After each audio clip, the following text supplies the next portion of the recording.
Welcome to this webcast on IFRS 17, the new accounting standard for insurance contracts. Today, we will be providing a basic overview of recognizing the contractual service margin in profit or loss. The contractual service margin is one of the drivers of the insurance service result for an insurer. This webcast is part of the series of materials that the International Accounting Standards Board is producing to support the implementation of the new standard. This webcast series aims to provide a basic introduction into various aspects of IFRS 17. My name is Laura Kennedy and I'm an Assistant Technical Manager on the Insurance Contracts project. My name is Joanna Yeo and I'm a Senior Technical Manager on the Insurance Contracts project. Before we start, as usual, the views expressed in this presentation are our own and not necessarily those of the International Accounting Standards Board or of the IFRS Foundation. A copy of the slides used in this presentation is available for download via the website. Those slides are accompanied by additional materials that we hope you'll find useful. We have previously published other webcasts on IFRS 17 that are available on our website. If you are new to IFRS 17, you may be interested in listening to some of the earlier webcasts in this series before listening to this one. This slide shows how this webcast fits in with the other webcasts on IFRS 17. This slide outlines the topics that will be covered in today's webcast. We will provide a basic overview of the recognition of the contractual service margin of a group of insurance contracts in profit or loss. The recognition of the contractual service margin is one of the drivers of the insurance service result for an insurer applying IFRS 17 core requirements. We will begin by discussing why the allocation of the contractual service margin is needed. We will then move on to understanding how the contractual service margin is allocated. We will also discuss the time value of money when allocating the contractual service margin. We will start first by providing background information on the objective for the allocation of the contractual service margin. As a reminder, under the IFRS 17 core requirements, the insurance contracts are measured at the sum of two components, the fulfillment cash flows and the contractual service margin. An entity applying the optional premium allocation approach for insurance contracts with short-term coverage periods will be measuring the liability for remaining coverage using simplified requirements. Those simplified requirements does not measure a contractual service margin. Accordingly, today's webcast is more relevant for an entity applying the core requirements. A webcast entitled Core Requirements Measurement Essentials of IFRS 17 is available on our website, which provides background information. We recommend viewing that webcast before viewing today's webcast.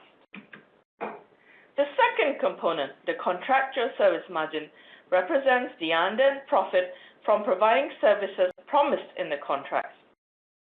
On day one, it is the amount determined so that there are no gains recognized in profit or loss on the initial recognition of a group of insurance contracts.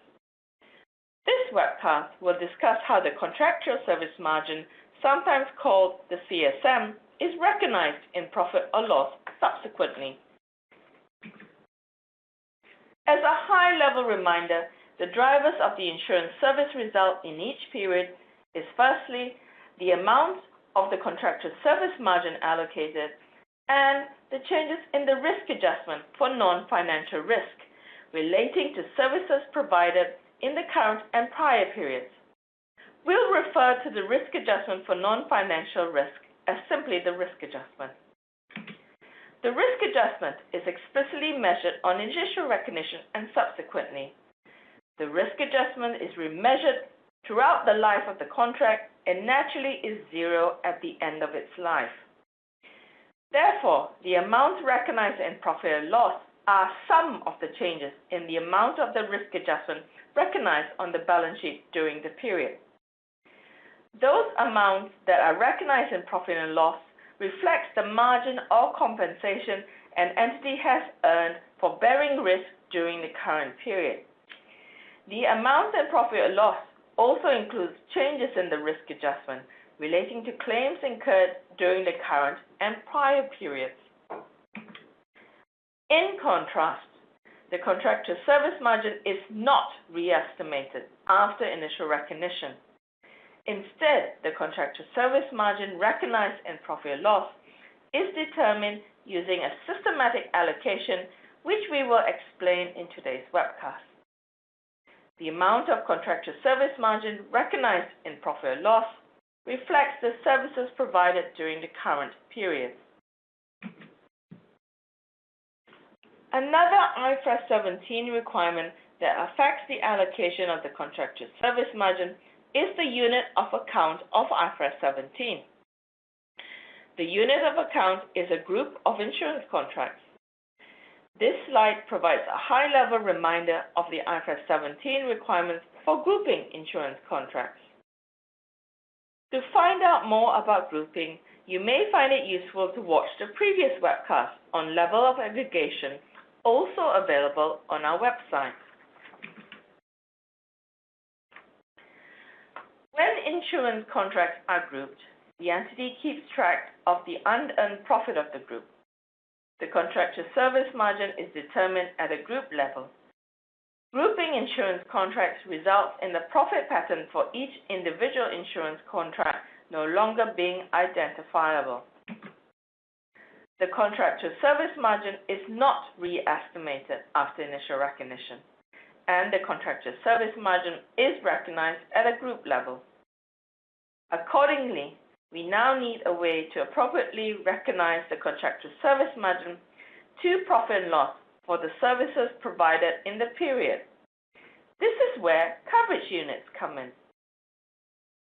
Coverage units provide a basis for the systematic allocation of the contractual service margin to accounting periods. That represents the service provided by the entity for the contracts within the group in that period. We have discussed why we need to allocate the contractual service margin. The next slides will cover how to allocate the contractual service margin.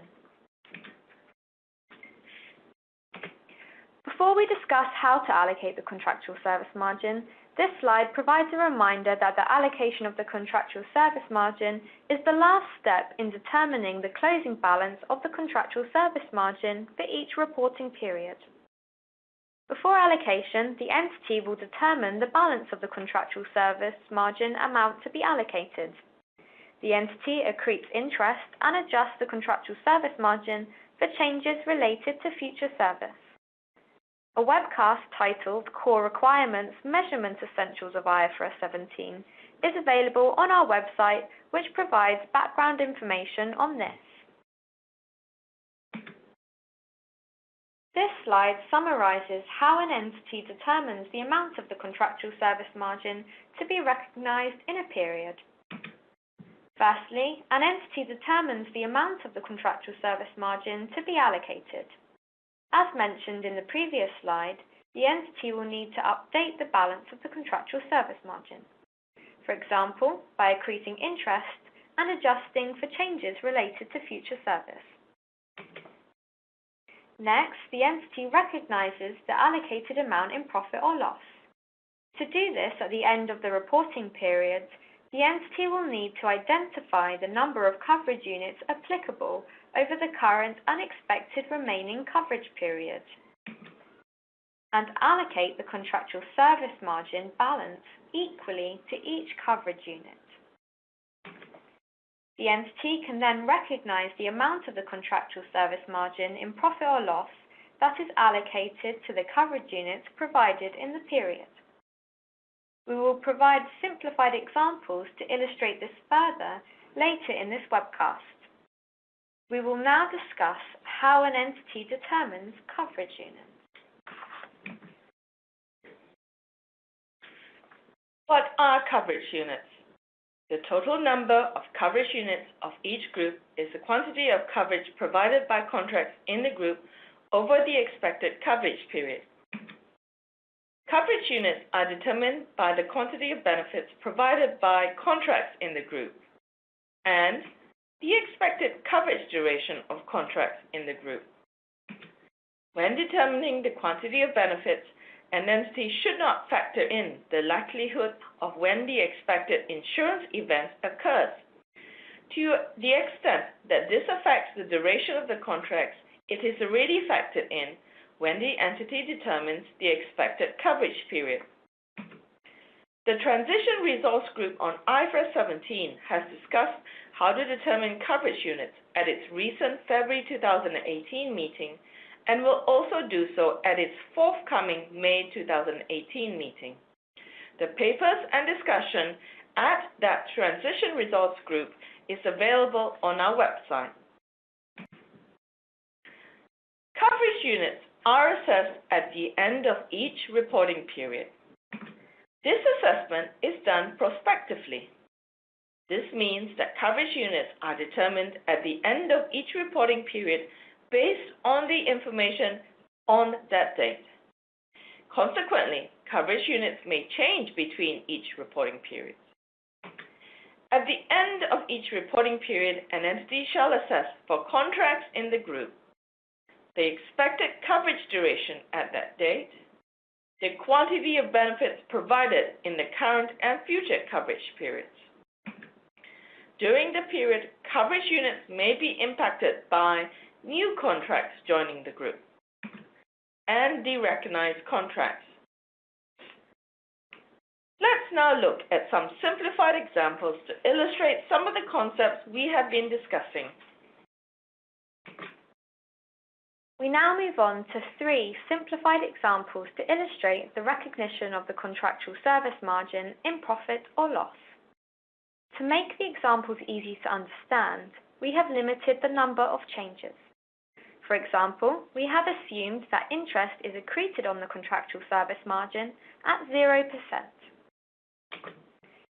In this simplified base example, the facts at the end of period 1 are: the duration of expected coverage is for 3 periods, and these periods are in line with accounting periods. Even coverage is provided in each period. That is, there is an identical quantity of benefits in each period. On day 1, the contractual service margin is 150. For simplification, there are no changes in the amount of the contractual service margin during the period. Accordingly, at the end of period 1, the balance before the contractual service margin is allocated is 150. At the end of period 1, the entity determines that there is 10 coverage units for each of the 3 periods, which totals to 30 coverage units over the expected coverage period. The contractual service margin of 150 is allocated equally to each of the 30 coverage units.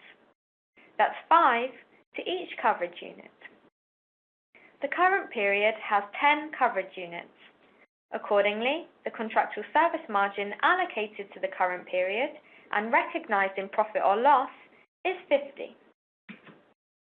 The closing balance of the contractual service margin recognized on the balance sheet at the end of period 1 is the opening balance of 150 minus the amount recognized in profit or loss of 50. That's 100. In this second example, we use the same simplified facts as those in the previous slide at initial recognition. Let's now look when there is a change in the expected coverage period. At initial recognition of the group, the expected coverage period is 3 periods. At the end of period 1, the expected coverage period is expected to end at the end of period 2. To illustrate clearly the recognition of the contractual service margin, there are no other changes. For example, there is no change in the amount of the contractual service margin during the period. Accordingly, at the end of period 1, the balance before the contractual service margin is allocated is 150. At the end of period 1, the entity determines that there is 10 coverage units for each of the 2 periods, which totals to 20 coverage units over the expected coverage period. The contractual service margin of 150 is allocated equally to each of the 20 coverage units. That's 7.5 to each coverage unit.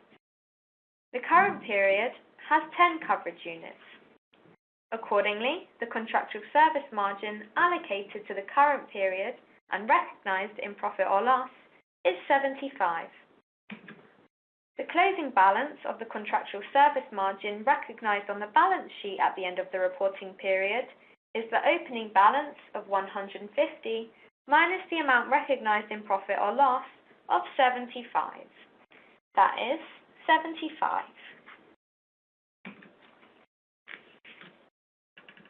In this final example, we use the same simplified facts as those in slide 14 at initial recognition. We'll now look at when there is a change in the expected coverage period that occurs at the end of period 3. At the end of period 3, the expected coverage period is expected to last for another period. To illustrate clearly the recognition of the contractual service margin, there are no other changes. For example, there are no changes in the amount of the contractual service margin during the period. Accordingly, at the end of period 3, the balance before the contractual service margin is allocated is 50. At the end of period 3, 10 coverage units is provided in each of the 2 periods, which totals to 20 coverage units over the expected coverage period. The balance of the contractual service margin of 50 is allocated equally to each of the 20 coverage units. That's 2.5 to each coverage unit. The current period has 10 coverage units. Accordingly, the contractual service margin allocated to the current period and recognized in profit or loss is 25. The closing balance of the contractual service margin recognized on the balance sheet at the end of the reporting period is the opening balance of 50 minus the amount recognized in profit or loss of 25. That is 25.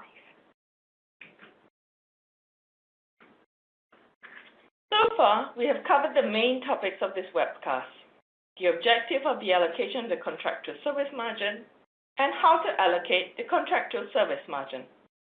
We'll now move on to the final section of this webcast that we've labeled other topics. In the following slides, we'll cover considering the time value of money when allocating the contractual service margin. IFRS 17 requires that the contractual service margin be allocated equally to each coverage unit. It does not specify whether this equal allocation is before or after the time value of money is applied to reflect the timing of the expected provision of coverage. It is a matter of the entity's judgment on whether to consider the time value of money in the allocation. Whether an entity considers the time value of money or not in allocating the contractual service margin on day 1 or initial recognition, the contractual service margin is the same amount. This slide compares the allocation of the contractual service margin. Firstly, not reflecting the timing of coverage, and secondly, reflecting the timing of coverage. When the allocation of the contractual service margin is determined without considering the time value of money, the entity would use nominal coverage units. In contrast, when an entity reflects the time value of money, then the entity would determine the allocation of the contractual service margin using the present value of the coverage units. In the appendix of this webcast slides, a simplified example is provided of how an entity would reflect the timing of coverage when allocating the contractual service margin. The slides for this webcast are available on our website.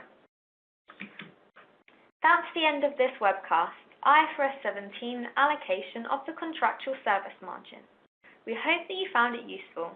As stated before, we intend to produce future webcasts and other materials to support the implementation of IFRS 17. Thank you for listening to today's webcast. Thank you and goodbye.